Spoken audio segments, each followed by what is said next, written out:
সংগ্রাম করা, এটা হাফিজ জি হুজুর বলতেন যে এটা হলো আহাম্মুল ফারায়েজ, এটা সবচেয়ে গুরুত্বপূর্ণ ফরজ। প্রশ্ন আসতে পারে যে খেলাফত প্রতিষ্ঠার সংগ্রাম করা এটা আবার আহাম্মুল ফারায়েজ কেমনে হয়? ইসলামের মধ্যে গুরুত্বপূর্ণ যে ফরজ বিধানগুলো, ইসলামের স্তম্ভ কয়টা?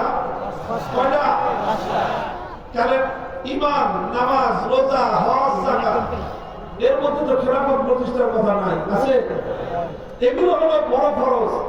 তাহলে আবার খেলাফত প্রতিষ্ঠা করা এটা আহাম্মুল ফারায়েজ হইল কিভাবে? এই হলো কথাটা। মুহতারাম হাজিরিন, এই প্রশ্নের জবাব হলো, দেখেন, এমনিতে খেলাফত প্রতিষ্ঠার সংগ্রাম করা কোনো ফরজের তালিকায় খুঁজে পাবেন না।